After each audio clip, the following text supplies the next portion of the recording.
143번째 영화 프랑켄슈타인 얘기해 보도록 하겠다. 감독은 기에르모 델 토로 감독이 이제 연출을 했고 2025년작 넷플릭스 컨텐츠다. 원작은 뭐 제목대로 프랑켄슈타인 원작을 이제 원작으로 해서 영화화한 내용이고 영화의 내용은 이제 뭐 과학자인 피터 프랑켄슈타인이라는 사람이 어느 날 이제 괴물 하나를 이제 창조라고 해야 될지 뭐 제작이라고 해야 할지 모르겠지만 하여튼 만들게 된다. 그래서 이 과학자 피터의 어떤 사정과 그리고 괴물의 사정을 이제 두 사람의 사정을 이제 보여줌으로써 두 사람의 어떤 공감을 이끌어내는 뭐 그런 내용으로 이제 연출을 했고 어쨌거나 이렇게 영화가 진행이 되면서 결국에 이제 어, 빅터가 그 괴물에게 이제 용서를 구하고 어떤 하나의 생명체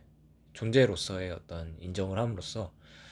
영화가 끝이 나고 결국 이제 빅터는 이제 죽게 된다. 보통 프랑켄슈타인의 영화에서는 이제 빅터 프랑켄슈타인 과학자가 이제 창조주, 조물주로 나오고 이제 그가 만든 괴물이 이제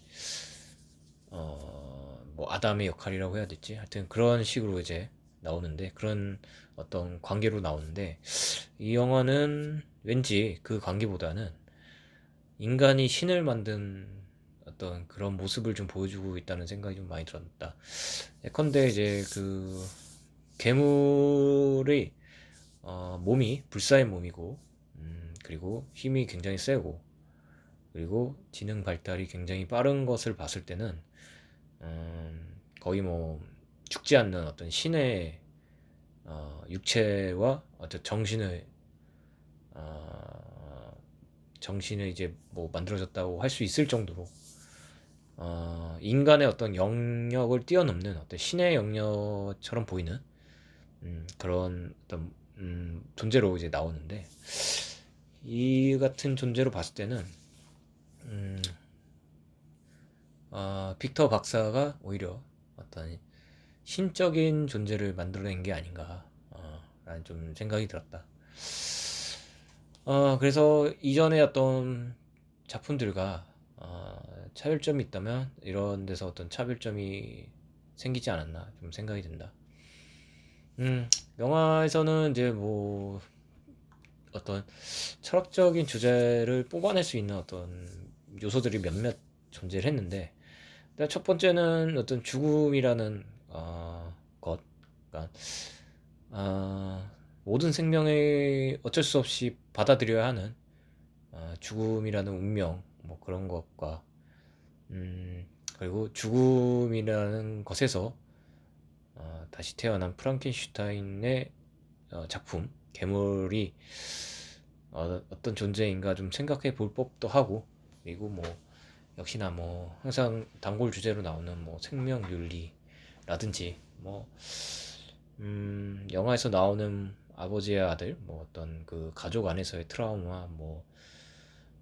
그런 관계들 가족 간의 어떤 관계들이라든지 뭐 등등 해서 굉장히 뭐 이야기해 볼 만한 주제거리는 굉장히 많이 집어넣었다고 생각이 들지만 이것을 하나의 초점을 맞춰서 깊이 있게 계속 끌고 간다기보다는 어, 그냥 수박 겉핥기처럼 그냥 그런 식으로 영화가 보여주기 때문에 어, 깊이 있는 영화는 아니라고 좀 생각이 들었고 이런 이유에서는 아마도 이 영화가 지향하는 바가 좀 대중성을 좀 향한 게 아닌가 좀 생각해 보았고 그것이 아니라면 감독 본인이 어떤 이런 주제들에 대해서 뭐 깊이 생각을 안 해봤거나 뭐 관심이 없다거나 뭐둘 중에 하나로 좀 생각이 든다. 아무튼 이제 빅터 박사 역시도 어릴 적에 이제 아버지한테 인정을 못 받고 자라난 어떤 아이였는데, 그가 만든 괴물한테조차도 아버지한테 받았던 어떤 그런 모습들을 그대로 투영함으로써, 그 괴물에게 투영함으로써 아버지와 아들의 관계를 쏙 빼닮은 관계로 이제 진전시켜 나가게 되고, 뭐 어쨌거나 이제 자신이 만든 어떤 생명체에게 어떤 어, 인정을 해주면서 어떤 아버지와 아들의 관계가 형성이 되고,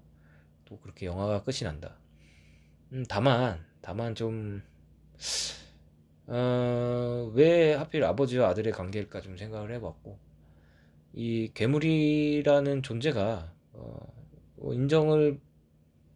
받기 위한 어떤 음,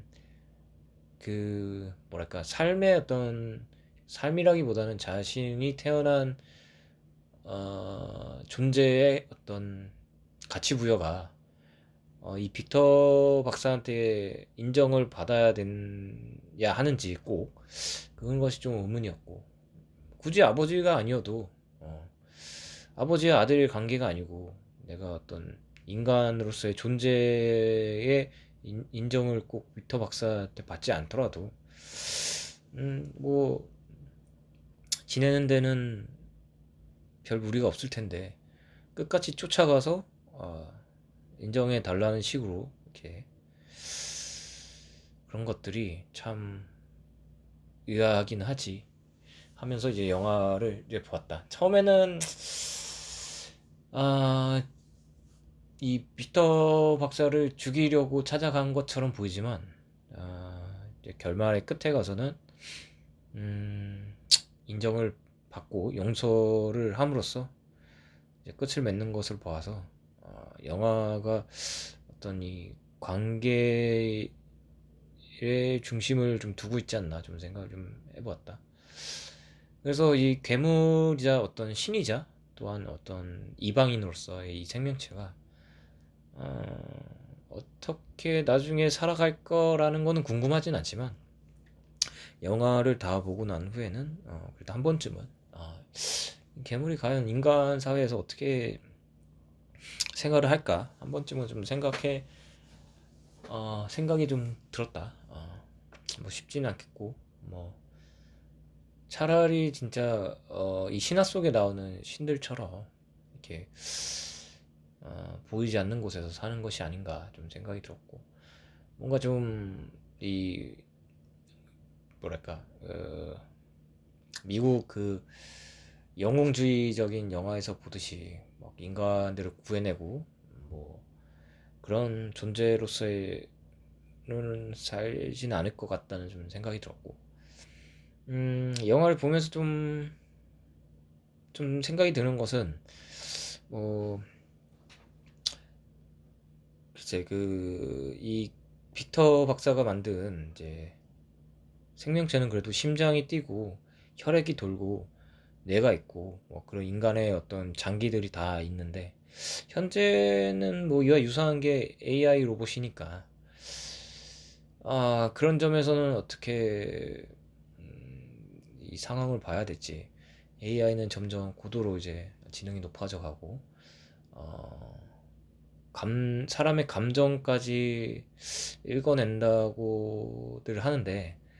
어, 그런 세상이 온다면 이제 조만간에 올 것 같은데, 그런 생각이 온다면 과연 어떤 존재로 우리는 돼야 할까라는 생각이 들었다. 과연 그 영화 터미네이터처럼 그 비극이었던 그런 디스토피아의 어떤 모습을 보여줄지, 아니면 진짜 우리가 잘 활용해서 편한 세상이 올지, 그건 좀 궁금하긴 하다라는 좀 생각이 들었다. 이 영화는 그렇게 해서 이제 끝이 나고, 조금 뭐 납득이 잘 안 되는 부분은 이제 첫 장면쯤에 첫 시퀀스에서 다짜고짜 이제 선장을 붙들고 막 자기 얘기를 줄줄 쏟아내는 빅터 박사의 어떤 그 모습들이